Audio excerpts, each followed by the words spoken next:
इंदापूरचा रस्ता आहे आणि या रस्त्यामधला हा छोटासा पॅच फक्त डायव्हर्जन आलाय. अदरवाईज रस्ता चांगला होता. जवळजवळ 50 किलोमीटरचा रस्ता पनवेलवरून चांगला आहे. हा पार्ट अजूनही डेव्हलप नाहीये. चौपदरीकरण इकडे थोडासा वीक आहे. असे काहीशे पॅच डायव्हर्जन्स मध्ये चालतात. बघा ओव्हरऑल हा गोवा हायवे आहे.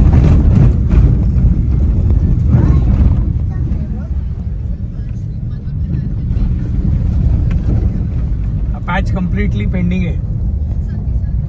जेव्हा होईल तेव्हा होईल.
अजूनही हा पॅच रेडी व्हायचा बाकी आहे आणि हा पनवेल ते वडकळ मधला भाग आहे जो अजून रेडी होतोय.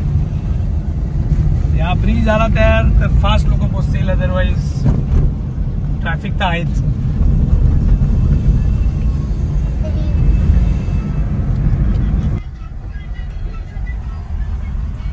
हा पण वडकळचाच भाग आहे. अजून वडकळचा भाग रेडी नाहीये. पनवेल ते वडकळ मध्येच थोडीशी गडबड आहे. पूर्ण होणं आवश्यक आहे.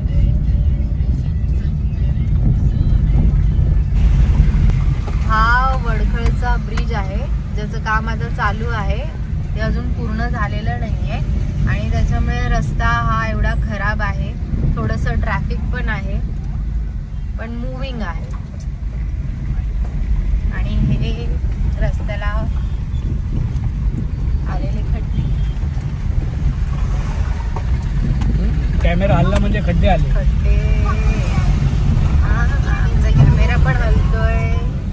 खड्ड्यातून एवढी गाडी काढावी लागते. आता तुम्ही बघताय जिथे जिथे ब्रिजचं काम चालू आहे ना तिथे रस्ता एकदम खराब.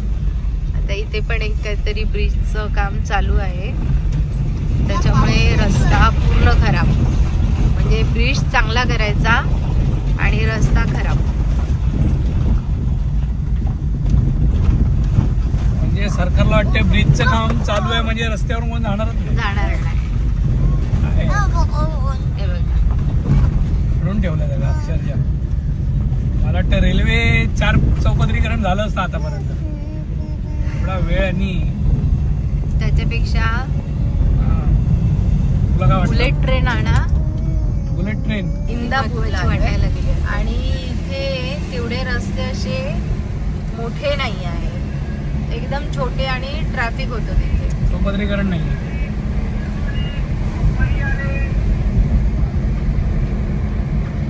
पण मूविंग आहे. असे रस्ते खूप असे खराब नाहीये. फक्त काय ट्रॅफिक होतं बस.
बोलले म्हणून पळवू नका, पण रस्ता एकदम छान आहे. हे बघा, त्याचबरोबर आजूबाजूची ग्रीनरी पण एन्जॉय करू शकता. तर हा बघा महाड ते चिपळूण रस्ता, गोवा हायवे 1 नंबर. मस्त स्पीडने गाडी चालेल तुमची आणि लवकरच तुम्ही कोकणात पोहोचाल असा हा रस्ता आहे. खूप सुंदर अशी ग्रीनरी पण आहे आजूबाजूला.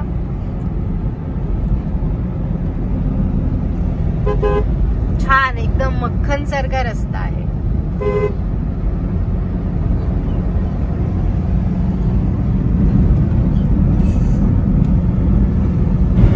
हे बघा, या सुंदर अशा सह्याद्रीच्या पर्वतरांगा आहेत आणि त्याच्यावरती असे पावसाचे ढग जमा झालेले आहेत आणि एकदम मस्त असा कोकणाचा, गोव्याचा हा रस्ता, हायवे.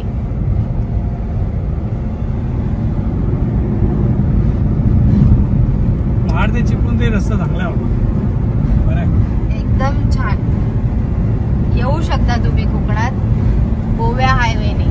मोजके पॅचेस सुटले ना आपले, एकदम थोडे एकदम. हा, अदरवाईज चांगलं आहे. अजून पण तरी चांगलं आहे. पुढे संगमेश्वर मला वाटतं खराब आहे असं मी ऐकून आहे. बघूया. गेल्या वेळेस पण खराब होता.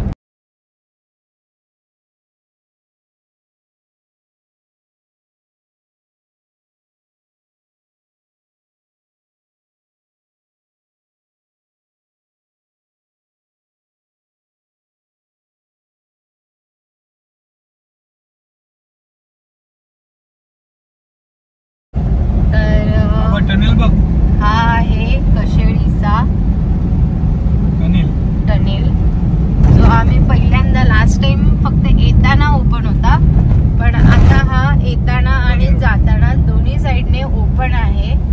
तर बघूया आता. आणि सगळ्यात मोठा आहे. इथे वाहन जरा जातायत. निशा रेकॉर्डिंग रॉंग होती. आता बरोबर होते, जे पाहिजे ते दिसतंय ना. एक नंबर.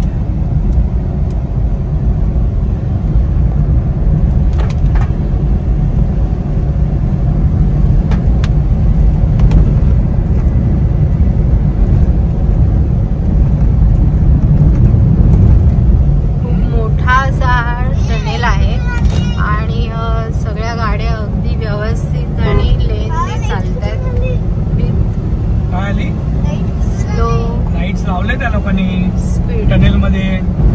बघा, छान अशा लाईट्स आहेत आणि व्यवस्थित आहे. बाहेर पडली, बाहेर पडल्यावर हे असं सुंदर असं वातावरण आहे. पूर्ण ढग खाली आलेत, पाऊस पडतोय.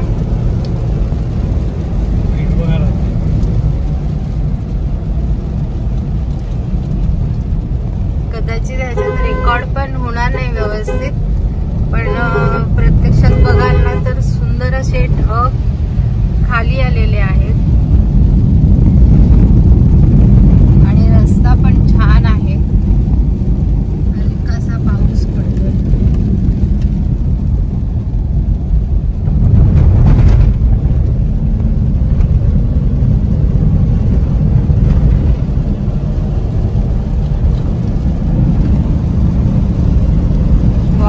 एकदम एक नंबर.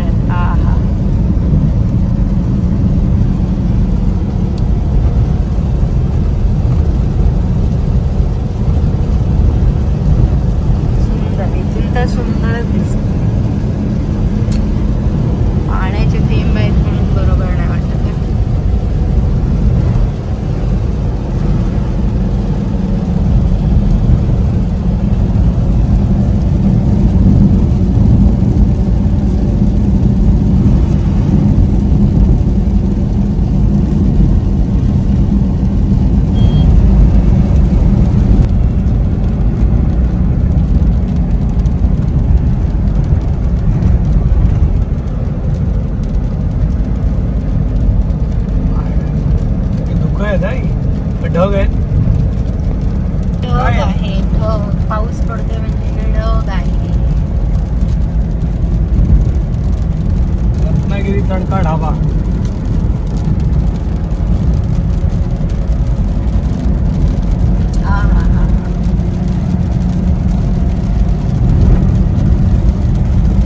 चित्रामधलं कोकण. हा आहे परशुराम घाट आणि या घाटामध्ये एकदम मुसळधार पाऊस पडतोय, एकदम मुसळधार.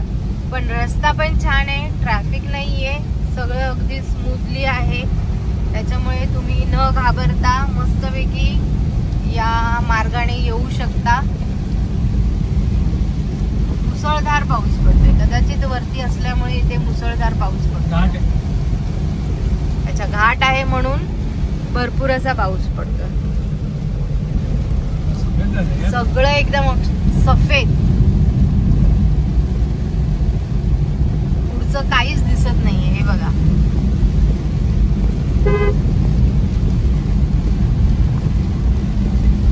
बघू शकाल, फक्त गाड्यांच्या पाठच्या लाईट्स दिसत आहेत व्यवस्थित, त्याच्यामुळे रस्ता व्यवस्थित दिसतोय आणि सगळं असं सफेद झालंय. लेफ्ट हँड साइडला आहे. आणि आता 4 वाजलेत तरी पण वातावरण आणि कसं झालेलं आहे बघा. परशुरामाचं मंदिर आहे.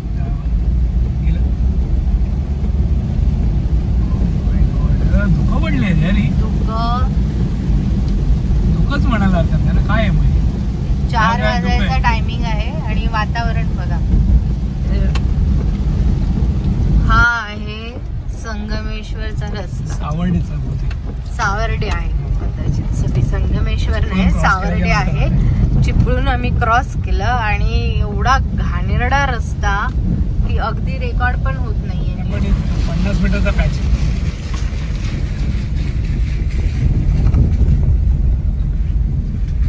हा संगमेश्वरचा फ्लायओव्हरचं काम चालू आहे, त्याच्यामुळे रस्ता एकदम खराब आहे. जिथे जिथे फ्लायओव्हरचं काम चालू आहे ना, तिथे रस्ता एकदम उबडधोबड आहे. तेवढा पॅच एकदम खराब आहे.